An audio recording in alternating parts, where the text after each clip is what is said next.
그래서 이거는 판례를 좀 찾아보려고 했는데, 네, 분명 판례가 있겠죠. 뭐 판례가 있고 그냥 이렇게 이론적인 거를 이렇게 상상을 해가지고 출제를 하진 않았을 거고 아마 거의 대부분 판례일 텐데 판례를 못 찾겠습니다. 네. 부모가 가난하다는 사실을 알고 이렇게 돌려보냈을 때 이때는 기수가 성립한다고 하네요. 네, 일단은 답이 4번이니까 네, 그렇게 해서 아, 이런 판례도 있구나 그냥 이렇게 하고 알고 넘어가면 될 것 같습니다. 판례는 못 찾겠습니다. 이 경우에는 미수가 문제가 되는 게 아니고 이미 애를 약취한 이상 예, 기수에 성립한다고 보았습니다. 네, 이것만 체크하고 네. 나머지 아까 이 미성년자 약취 유인은 굉장히 센 법이기 때문에 특가법도 그렇고 네, 이렇게 해서 네, 특가법에서도 미수범 처벌 규정, 예비 음모 처벌 규정이 다 있고요. 아까 형법에서도 예비 음모 그 다음에 미수범 처벌 규정이 다 있었다고 그랬죠. 그래서 형법, 특가법에 다 돼 있다라는 거. 그래서 이거는 기수 사안이라는 거 알아두고 넘어가면 되겠네요. 그 다음에 이제 문제가 되었던 4번 이게 틀린 거였는데 1인의 자의에 의한 중지에 의해서 실제로 결과가 방지할 그 의무까지 진다고 했죠. 그래서 다른 공범자의 범행을 중지케 한 바 없으면 범위를 철회하여도 너 혼자 망보다가 너 혼자 집에 갔어도 범죄는 성립한다고 했습니다. 공범이.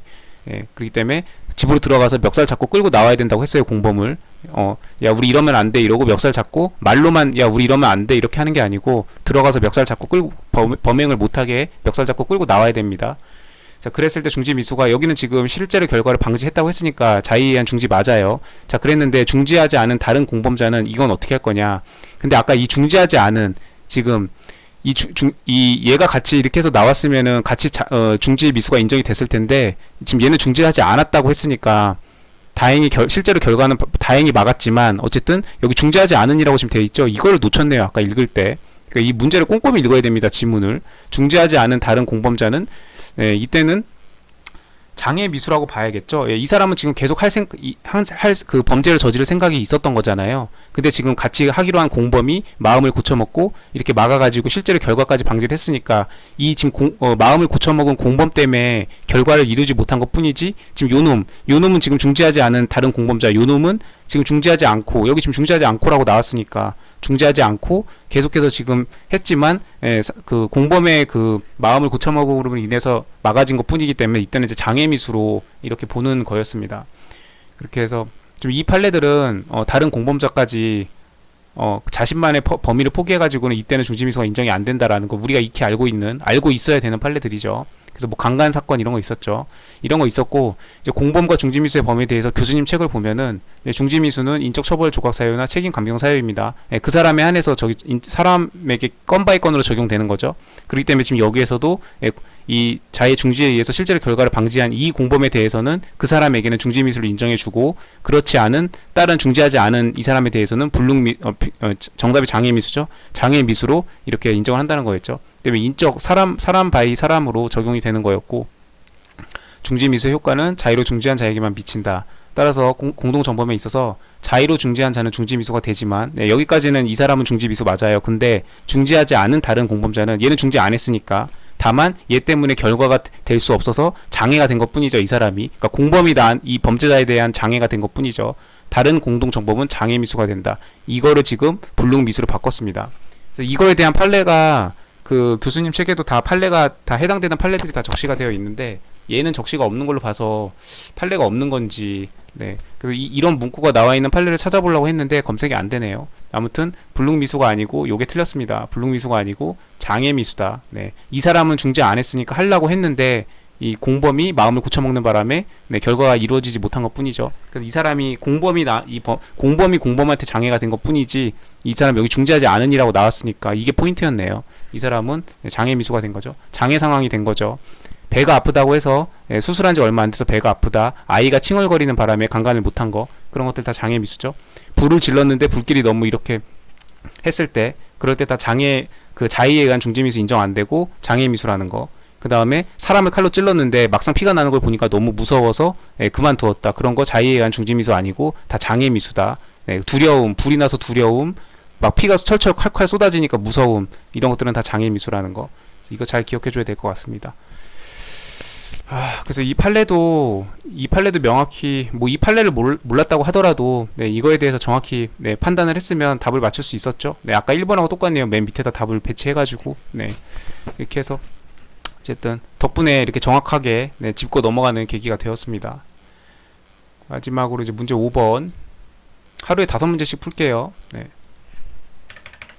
문제 5번 답은 3번이었죠. 2번 아니면 3번 모르겠다고 했는데 답이 3번이었습니다. 그래서 옳은 거 찾는 거니까 3번이 맞는 거였고, 예, 나머지가 다 틀렸는데 1번은 타인의 범행을 인식하고 용인하는 것은 충분하지 않다고 그랬죠.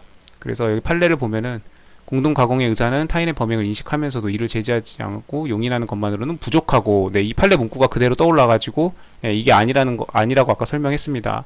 2008년도 판례에 있었고요. 2008년도 판례뿐만 아니라 이 공동 가공의 의사가 나오는 공동 정범에 관한 판례에 있어서는 이게 일반론이죠. 이거는 뭐 판례가 무수히 많죠. 네, 아무거나 그냥 랜덤으로 하나 갖고 온 겁니다. 그래서 부족하다, 충분하다고 했으니까 이거 틀렸죠. 지금 1번 틀렸고, 그 다음에 이 내용이 그 4번, 1번하고 4번이 같은 판례에서 낸 것 같아요. 공모자 중에 1인이 이렇게 해서 실행행위에 이르기 전에 네, 같은 내용이죠. 판결 요지죠. 이탈한 때에는 책임을 지지 않는다 할 것이나, 네. 그래서 그 공모관계에 있어서 이탈한 때에는 다른 공모자의 범행에 대해서 책임을 지지 않는다. 네, 여기까지 내용이죠. 판결 요지입니다. 맞는 내용이고, 다만 이때 이탈의 의사표시는 명시적으로 행하여야만 하는 거냐. 그랬을 때 72년도 판례를 보면 그 경우에 이탈의 의사표시는 반드시 명시적임을 요하지 않는다라고 돼 있는데, 지금 명시적으로 행해줘야 된다. 그래서 이것도 틀렸다. 근데 이제 이런 판례들을 다 공부하면서 봤던 기억이 있기 때문에 1번, 4번은 틀렸다는 거를 아까 얘기를 했습니다. 그리고 2번, 3번 중에 이제 뭐가 틀렸는지를 몰라서 답을 못 골랐는데, 자, 포괄일제의 경우였죠. 자, 이 포괄일제가, 네, 82년도 판례였네요. 네.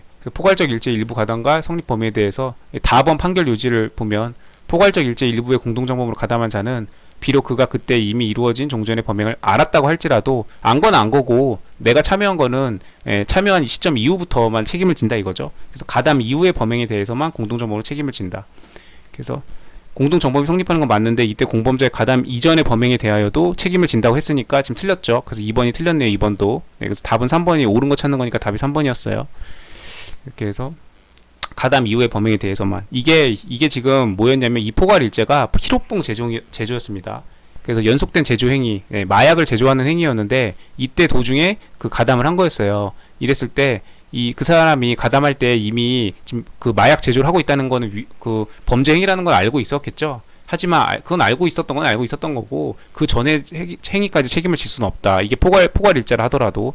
다만 그 가담 이후의 범행에 대해서만 그때부터는 이제 공동정범으로서 책임을 지게 하는 게 맞다. 그렇게 했던 거고. 그래서 공소의 1이 전체가 포괄의 하나의 죄가 된다고 하더라도 이 사람이 이제 주범이었겠죠. 이 포괄적 일제, 이 희로봉 제조라는 포괄적 일제를 이제 하고 있었는데, 그 중간에 이제 지금 이 판결에서 문제가 된 피고인이 이제 이 공소의 1 범죄에 들어왔던 거예요. 희로봉 제조하는 거, 마약 제조였습니다. 그 영화에서 많이 나오죠. 마약 제조하는 거, 막 마스크 쓰고 막 그렇게 어디 밀폐된 공간에서 막 이렇게 비커 같은 거 보이고 과학 실험실처럼, 그래서 마약 제조하고 막 그런 거 나오죠. 영화에서 한 번씩. 그래서 이제 이 피고인이 가담 이전의 제조 행위에 대해까지 유죄를 인정할 수는 없다. 예. 가담 이후의 범행에 대해서만 책임을 진다. 이 포괄적 일제의 경우에. 그래서 책임을 가담 이전의 범행에 대해서 책임을 진다고 했으니까 2번 틀렸고 3번이 맞는 거였습니다. 3번에 대한 판례는 공문서 위조 행위 자체에는 관여한 바 없다고 하더라도, 네, 타인에게 위조를 부탁하여 의사 연락이 되고 그로 하여금 범행을 하게 했다면 공문서 위조 공동정범이 성립한다. 이거 그대로 판결 요지였어요. 그래서 맞는 거였습니다. 1980년도 판례죠. 네, 뭐 이러니까 뭐 모를 수도 있죠. 이거. 네, 뭐 1980년도 판례까지 다 어떻게 일일이 다 알 수는 없으니까. 그래서 이게 최근 판례만 내면 문제 난이도가 떨어지기 때문에 수험생들이 다 최근 판례 위주로 공부를 하니까 당연한 거죠. 그렇기 때문에 이렇게 옛날 판례들을 많이 끌고 옵니다. 네, 이렇게 해서. 근데 이제 이 3번 옛날 판례를 몰랐다고 하더라도, 그쵸. 네, 이런 판례들을, 네, 이번까지 이게 틀렸다는 걸 알았으면 명확히 구분할 수 있었으면은, 네, 3번으로 답으로 찍을 수 있었을 텐데, 1번, 4번은 골라냈는데, 이게 지금 포괄일제다 보니까, 이게 잠깐만, 그 가담 이전의 범행에 대해서도 책임을 지는 게 맞나? 이게 헷갈려가지고, 그러니까 이게 정확하게, 명확하게 모르면, 이게 아는 게 의미가 없죠. 이렇게 해서 항상 꼼꼼하게 정확하게 알고 계속 이렇게 문제풀이를 반복하면서 자꾸 내가 뭘 정확히 알고 내가 정확히 모르는지를 이렇게 스스로 자꾸 이렇게 그 테스트기에 올려놔야 됩니다. 이렇게 해서 이렇게 하고 나면은 다시는 안 까먹겠죠. 네. 그래서 위조행위 자체는 관여한 바 없더라도 타인에게 이렇게 해가지고 했다면 성립된다. 네, 1980년도 판례 요지를 그대로 문제로 갖고 왔습니다. 맞는 지문으로. 다만 이 판례를 모르더라도 나머지를 정오를 판별할 수 있었다면 답은 고를 수 있었겠다. 네, 저는 하지 못했습니다. 2번, 3번이 구분을 못했어요.